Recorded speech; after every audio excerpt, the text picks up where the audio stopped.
Hello, everyone. This is Akhil Bansal. I am a US certified public accountant running a remote US tax and accounting firm. We have presence both in India and also in the US.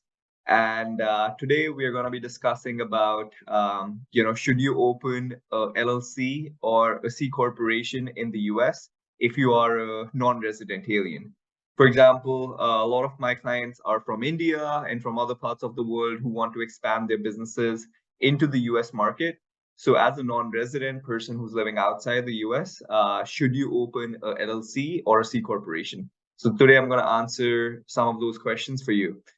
Before we dive into if you should open a LLC or a C corporation, I think you should understand how these entities are taxed or what these entities are. So, LLC is a limited liability company.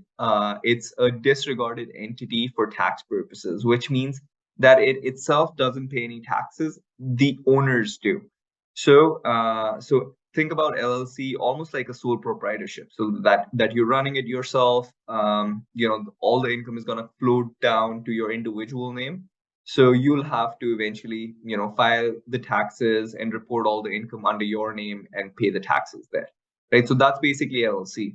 And a C corporation, if you're from India, you understand the concept of private limited companies, right?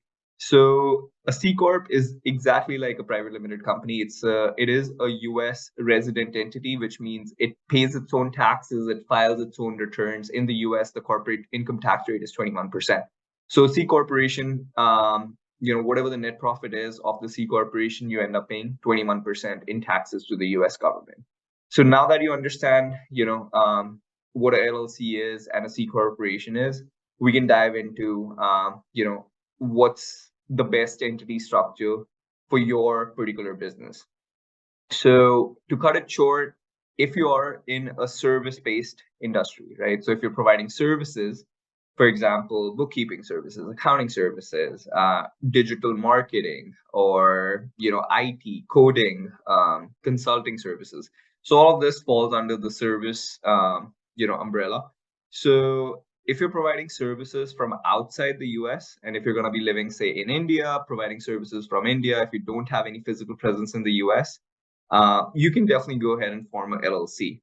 Like I said, so LLC is a disregarded entity for tax purposes, which means the LLC itself doesn't need to pay any taxes. The owners need to pay the taxes. And if you are the owner and you're providing services from outside the US, there's a high likelihood that US doesn't have any authority to tax that income. So I'm going to quickly share my screen. Here's a here's an article from the US India tax treaty. It's Article 15, Independent Personal Services.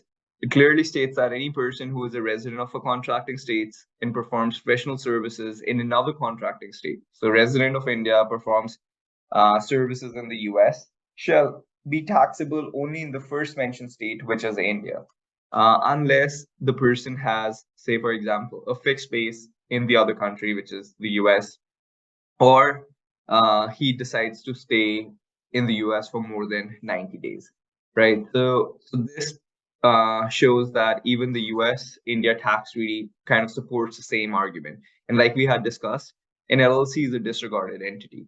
So it itself doesn't pay any taxes. The income flows down to the individual. And now if the individual is, say, an Indian resident, right? So he or she doesn't need to pay any taxes because the tax treaty says that if you're providing services from outside the US, then it's basically a non-US sourced income, so you don't need to pay taxes on that. On the other hand, if you're in the business where you're selling goods, for example, you're exporting stuff. If you're exporting, say, textiles, or if you're exporting clothes, or anything else, right? So if you're in the process of or in the business of exporting physical goods, then I would highly recommend doing a C corporation rather than an LLC. So it's just because it makes things much more easier and cleaner, right? When you have to file taxes in the US.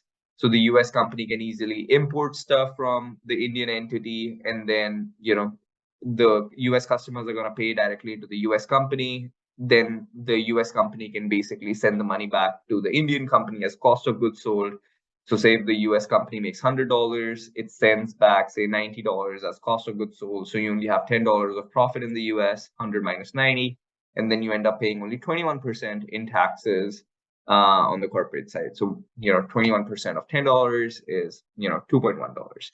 So similarly, if you're gonna do export of goods, say from any other country, I would highly recommend doing a C corporation, because it's just cleaner, and then you follow the transfer pricing rules, and you complete the right forms, and you can control how much money you want to bring to India, how much money you want to keep in the US, and then whatever, you can control the net profits between those two companies, right? So you should have contracts between them. All of that being said, I think it's the best if you have a business where you're exporting goods or selling goods physically, you should definitely have a C corporation in the US rather than an LLC. Because if you do have a LLC for a business that is exporting goods or selling physical goods, then that triggers something that is known as ECI. We'll dive into all of those things at a later stage in a different video.